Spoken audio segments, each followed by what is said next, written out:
On the pole with the track record, Tracy Hines, and outside, Jason Leffler. In the second row, a former champion of this division, Dave Darwin, alongside Jason McCord. In row 3, Russ Gamester, who was second to Ryan Newman last year in the points, and Brad Knopfsinger.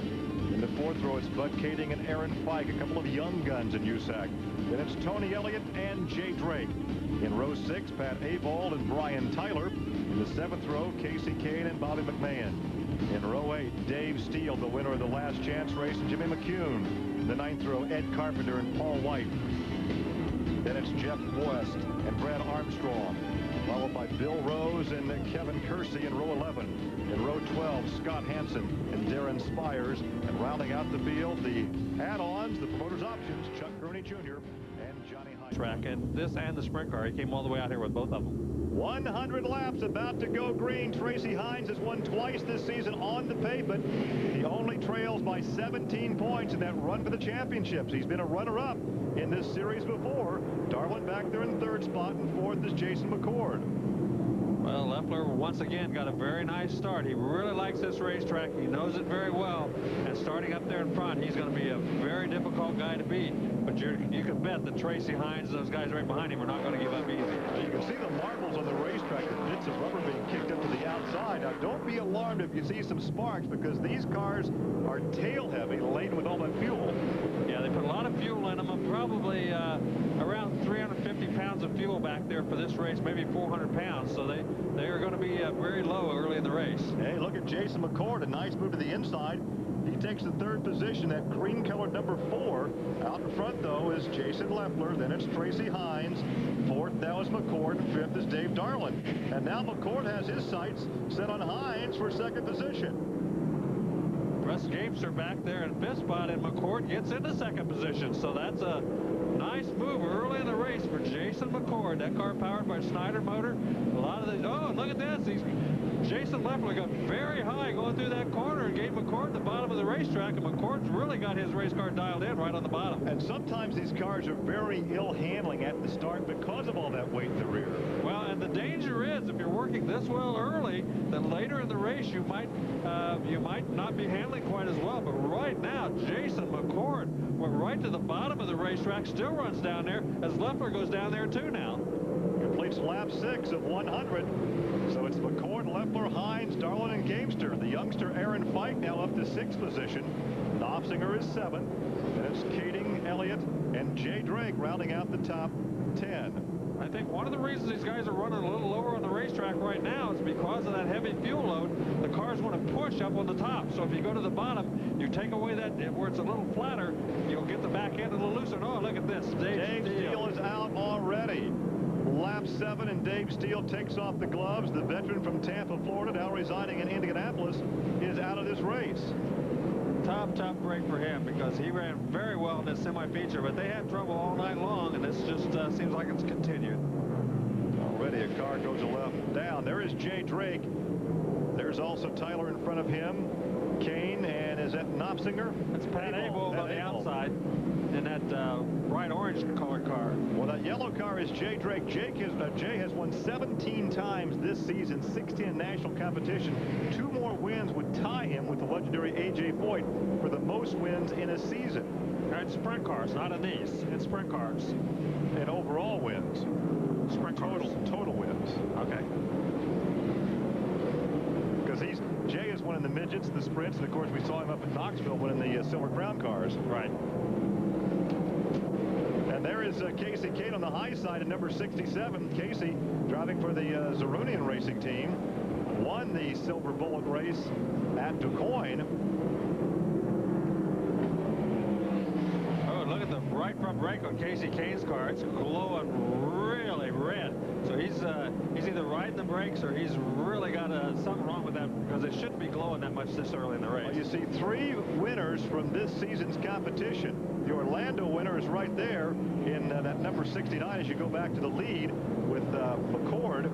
We're talking about the winners this season. Brian Tyler won at Orlando, Jay Drake at Knoxville, and Casey Kane at DuQuoin. The driver who has yet to win this season is out in front. Yeah, so far he's been pretty dominant. I mean, he's really got that thing dialed in, and he's pulled away from Jason Leffler, which you don't see very often. Leffler goes around the yellow car of Brad Armstrong. And there's Chuck Gurney Jr. being passed, placed a lap down. Chuck was out of the back of the field, as was John Heidenreich. And he's done a pretty nice job, although, you know, there's so many fast race cars out there, he's getting lapped here pretty early in the race. But something, if you watch second place, Leffler is using his head right now because he's not overdriving the car. He realizes that maybe McCord is really fast now, but as he wears off that fuel, burns off that weight, the car handling will change. So Leffler is just biding his time, not overdriving the car, not using up the tires. It's too early in the race. We're being told that Dave Steele lost the clutch again. So when they replaced that clutch, evidently they did it very hurriedly, and something went wrong again. So it's a tough break for David Steele. Although McMahon in that car that was just lapped there, the yellow, blue, and white machine. Now you can see that Leffler starts to close in a bit. But you know that Jason is not going to overdrive this race car. He's not going to abuse the tires. This is a long race on a half-mile racetrack. Tracy Hines rides back there in third. Gamester is now fourth. Knopfsinger is fifth. Well, as we said, Leffler knows this racetrack, likes this racetrack, and he's now that he just took the lead. Yeah, it makes it look very easy as he goes back around McCord. Well, Jason's been off, of course, running for Joe Gibbs in the Busch Grand National Series. And for a couple of races, Jay Drake was in the cockpit of the number 9, although that was on dirt. Right. And it looks like every time he gets in the lead, he gets in the corner a little bit too hard. Tends to push up. He got bottomed out there, got very high once again. You can see that's Billy Rose in the 62 car. They're getting ready to lap. He's also dragging bottom and throwing some sparks. So once again, a 50 lapper. Traffic will play a 100 lapper on a half mile, and traffic will play a key role throughout this event because they're in heavy traffic. Contact right there. We talked about traffic playing a role, and there was contact right there with the 81 car that could have been disastrous. That's Darren Spires that he made contact with as he tried to get around him. And yeah, you know, you always stand a chance of puncturing a tire, doing something when you make contact like that, so you don't want to do that very often. You think maybe his heart skipped a beat on that one? Just enough contact. He knew he was there. You can see he's still got that race car running very low. He's still throwing a few sparks every once in a while. Let's watch the contact again. Well, see, he did make some contact, but that doesn't seem to have bothered him one bit. Well, you see, as you indicated, he stays very low on the racetrack. Goes around the Carpenter number 7. Yeah, Eddie Carpenter, of course, we documented that car as a dirt car, not made to be run on the not meant to be run on the pavement, and you can see that he's fighting it pretty hard there, pushing and loose in every corner. Well, his dad and mom flew up from Texas.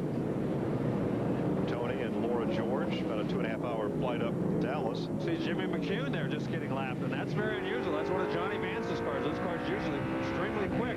He didn't have a very good qualifying time, but he too ran good in the semi, but very slow here in the main event. Well, he finished second in the semi as we take a look now after 25 laps have been completed. Jason Leffler leads Jason McCord, Russ Gamester, Tracy Hines, and Aaron Fike.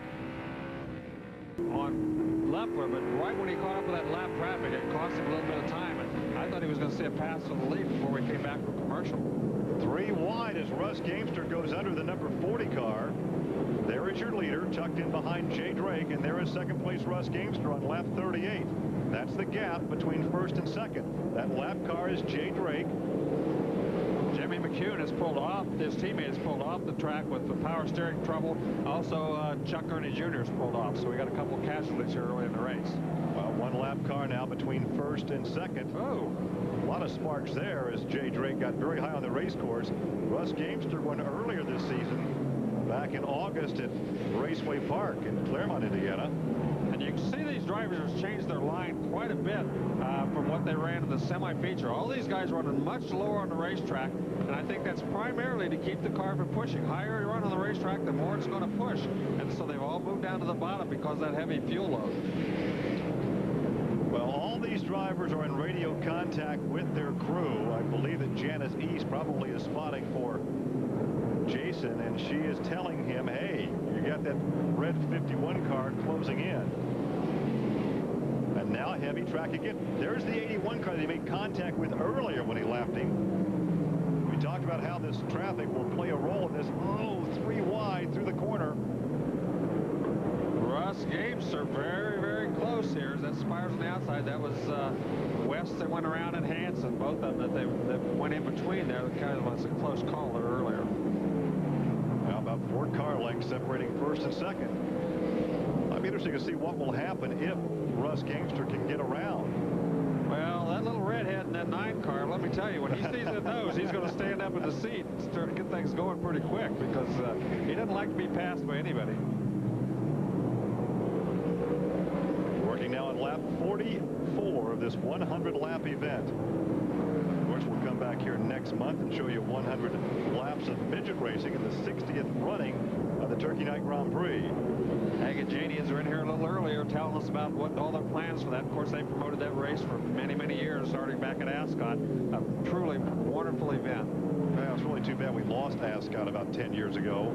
In fact, this will be the 10th anniversary of the last race at Ascot, which was won by Stan Fox back in 1990. Well, there, look at this move. Jason Leffler got in there a little bit hot, a little bit high, and he gave that inside route to Russ Gamester. Russ Gamester took advantage of it, took the lead. Nice pass. Very quiet, steady driver out of Peru, Indiana. Former midget champion.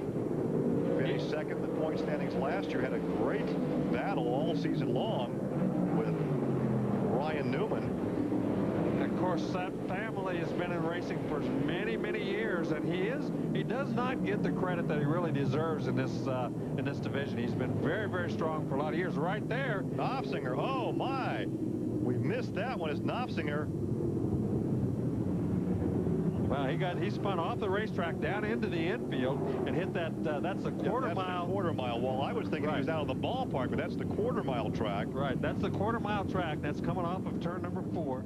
And he just lost the car, went down through the... Just under 8 laps to go now as Russ Gamester continues to lead. There's the gap between first and second. Now with 7 laps to go, we can tell you that Aaron Fike has moved around Tracy Hines for 3rd position. Hines is 4th, and Brian Tyler is now 5th. And Russ Gamester has actually pulled away here in the last 5 or 6 laps. It just looks like he's got that thing dialed in so well. Jason Leffler's tried everything. He's run high, he's run low, he's run in the middle of the racetrack. He just can't find enough speed to catch Russ Gamester. Well, there's Fike right there in 3rd position. You saw that interval back to the 3rd place driver. And he's run one heck of a race. You got to give that kid a lot of credit. That car's been pretty much dialed in from the get-go too, and he's a little bit loose right now, but at this time of the race, that's okay. Usually most of these race cars are loose at this time of the race. When you take a young driver like that that's driving such a great race, obviously he's showcasing his talent, but you have to tip the hat to the crew that put that ride together for him, because obviously he does not have the experience to say this is how I want the car set up. Obviously, but look at Gamester now. Then he's running into some lap traffic. This is the only thing that could cause him any kind of a problem here this late in the race. He ran right up on the back of Johnny Heidenreich and had to get on the brakes pretty hard. Heidenreich running right in exactly the same groove that the Gamester is. Now there's going to be his chance, but he doesn't want to stick his nose in there and take a chance of getting chopped off and spinning out. Now, the spotter is telling him now with 2 laps to go just how much of a gap he has over 2nd position. There you go. Heidenreich moved over. Heidenreich let him go. We'll see the white flag fly the next time by. Tony Roberts will have the white flag in hand from the flag stand for the veteran who passed his IRL rookie test this summer. There's the white flag for Russ Gamester. Russ about to pick up his 2nd win of the season. He won at Indianapolis Raceway Park in Claremont, Indiana, back in August. In a race that was postponed by a couple of days by rain, he comes off that 4th corner, and here comes the checkered flag, and Russ Gamester picks up the victory. Well, it was a well-deserved win. He and that crew had that race car almost perfect, and you know that because anytime you outrun Jason Leffler, you got to have the race car almost perfect. Tracy Hines, he ended up in 4th position. He was just a little bit off tonight, but also ran a very good race. Aaron Fike went 3rd, Tracy 4th, Bud Kading 5th, Brian Tyler 6th, Tony Elliott 7th. Those were the ones on the lead lap. And Dave Darlin in 8th, Paul White 9th, and Johnny Heidenreich from the back of the pack rounding out the top 10. What a superb ride, an appreciative crowd to salute Russ Gamester in victory lane. As Russ, there are your top 5. Jason Leffler, Aaron Fike, Tracy Hines, and Bud Kading. So we'll take this break, come back and visit with Russ in victory lane.